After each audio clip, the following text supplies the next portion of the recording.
भगवान कन्हैया की कथा क्या सिखाती है। कभी हमने ये विचार किया, भगवान की राम कथा भी सुनते हैं, उनकी लीलाओं को भी देखते हैं, रामायण को भी पढ़ते हैं, इधर भागवत भी सुनते हैं, कृष्ण कथा भी सुनते हैं, गीता को भी सुनते हैं, परंतु कभी ये विचार किया कि राम जी की कथा में और भगवान की कथा में, श्री कृष्ण जी की कथा में अंतर क्या है। भगवान श्री राम की कथा हमें धर्म पर चलना सिखाती है, राम जी की कथा हमें धर्म पर चलना सिखाती है, और कन्हैया जी की कथा हमें कर्म पर चलना सिखाती है। और इसमें अंतर कितना है। राम की कथा हमें सिखा रही है, हमें निज धर्म पे चलना सिखाती रोज रामायण।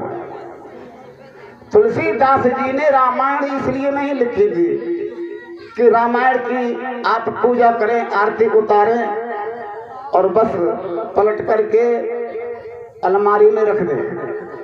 आप रोज रामायण का पाठ करें, इसलिए नहीं। रामायण की रचना तो तुलसीदास ने इसलिए की कि मनुष्य इस रामायण को पढ़ करके इसे ज्ञात हो जाए, वो समझने लगे कि रामायण कहती क्या है।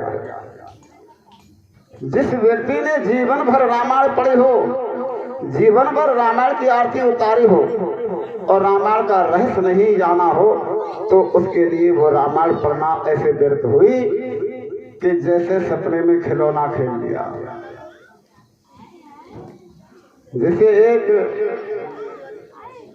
बनिए ने एक तोता पाला था और उसे खूब पढ़ाया, कहा बेटा तू एक विषय में तुझे पढ़ाता हूँ, छोटी सी कविता है, वो कविता याद कर ले, तेरे जीवन में काम आएगी। तो कविता क्या पढ़ाई थी।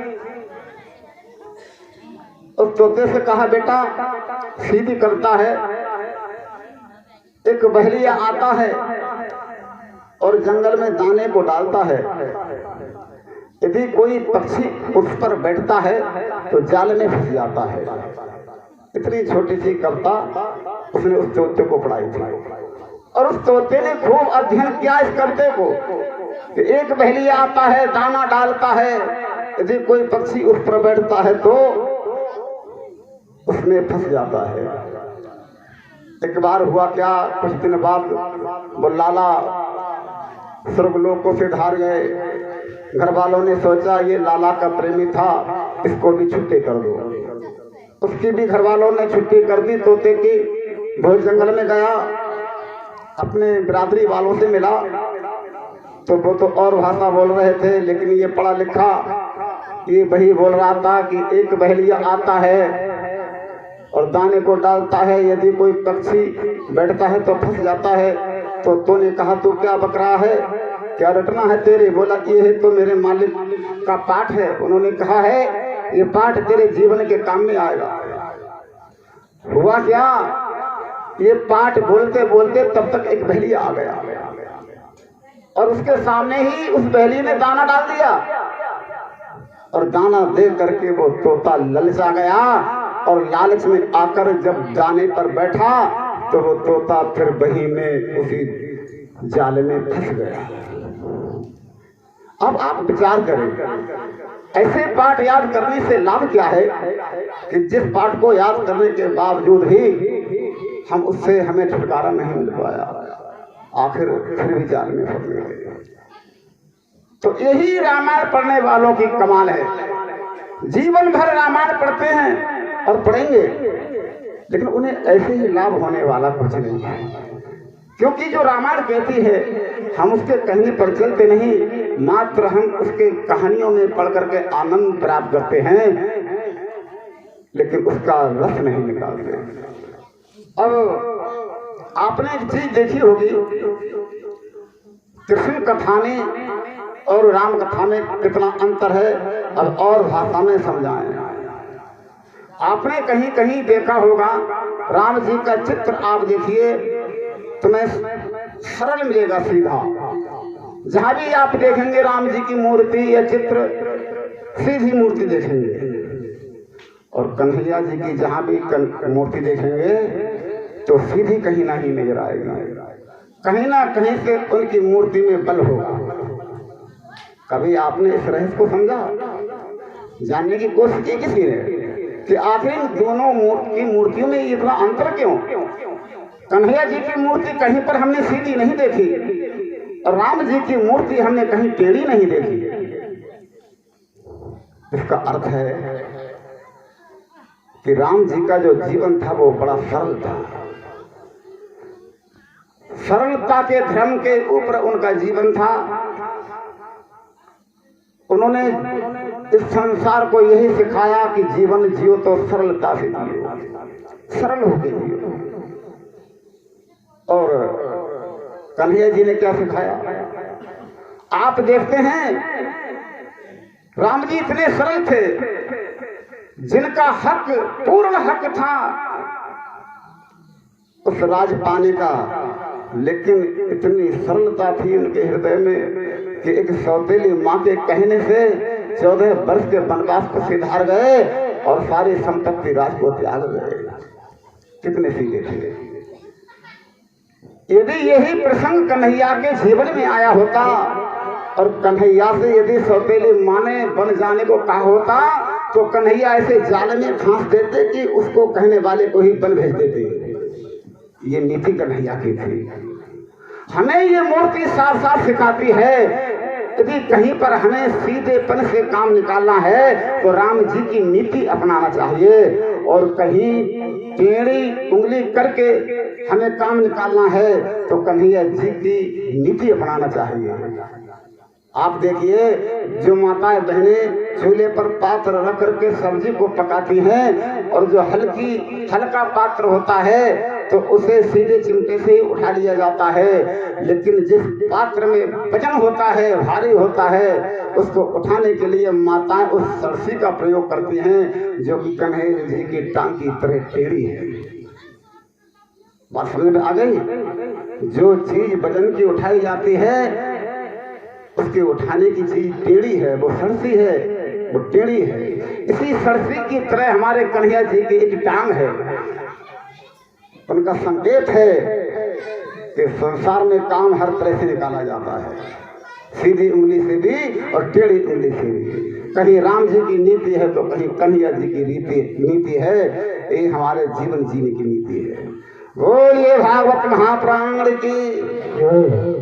आइए अब एक छोटा सा भजन है। ये भजन महाभारत का है। द्रौपदी की कथा सभी ने सुनी होगी। द्रौपदी के लिए पांडव जुआ में हार गए तो वहां पर दुशासन जब साड़ी खींचता है तो द्रौपदी अपने भैया कन्हैया को याद करती है और पुकारती है।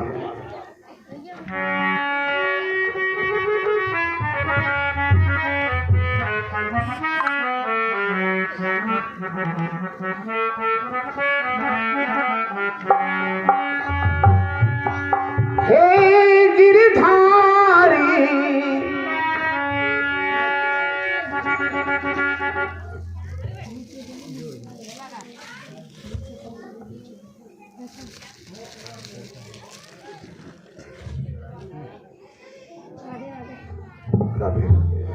ये हमारे भैया जी की तरफ से कुछ फलों का दान है और दोनों पति पत्नी ने मिलकर के 21 रुपए का दान किया है भगवान के चरणों में। भगवान कल्याण करे, जीवन में जय जयकार करे।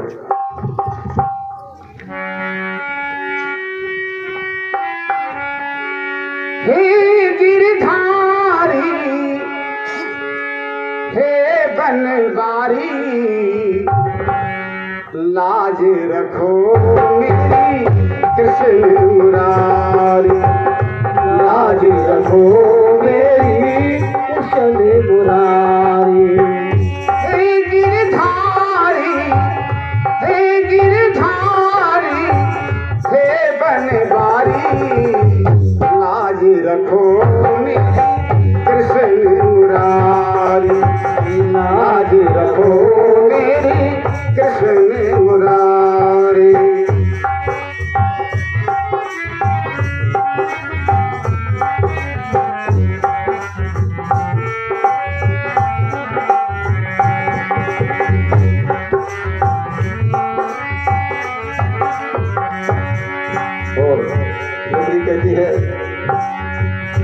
कहता था खुद को बलशाली,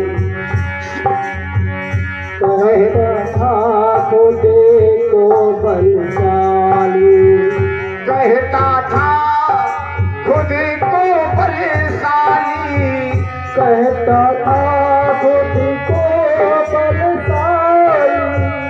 खींच रहा वो, खींच रहा वो अब लाती साड़ी, लाजी रखो कृष्ण मुरारी, लाजी रखो मेरी कृष्ण मुरारी।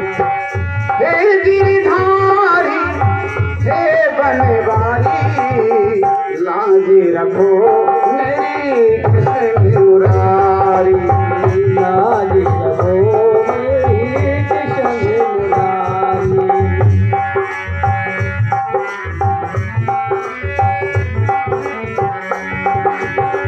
और द्रौपदी कहती है, क्या कहती है?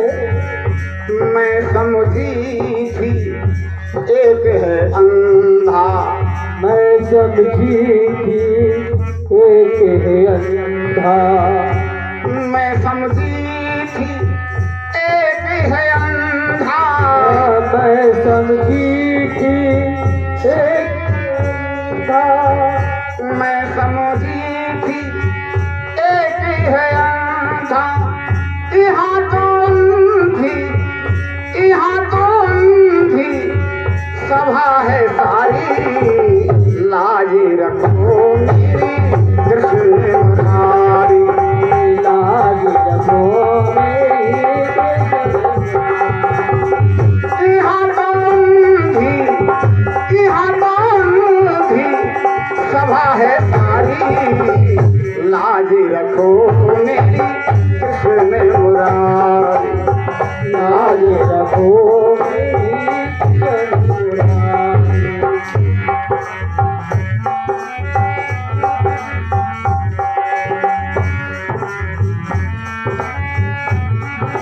और द्रौपदी ने कहा, क्या कहा? अब मैं आस करूं को किस पर, अब मैं आस करूं मैं किस पर, अब मैं आस करूं को किस पर, अब मैं आस करूं मैं किस पर, अब मैं आस करूं कहूं किसी पर, सबके सब पे, सबके सब बैठे हैं जुहारी, लाज रखो मेरी कृष्ण मुरारी, लाज रखो मेरी कृष्ण मुरारी, सबके सब बैठे हैं जुहारी, लाज रखो मेरी कृष्ण मुरारी, लाज रखो मेरी कृष्ण मुरारी, लाज रखो मेरी कृष्ण मुरारी, लाज रखो मेरी कृष्ण मुरारी, लाज रखो मेरी कृष्ण मुरारी। बोलिए गोविंद भगवान की जय हो, बोलिए भागवत महाप्राण की। जय। अब इसी कथा में चलने से पहले एक ऐसा जयकारा लग जाना चाहिए कि जो सारे गांव में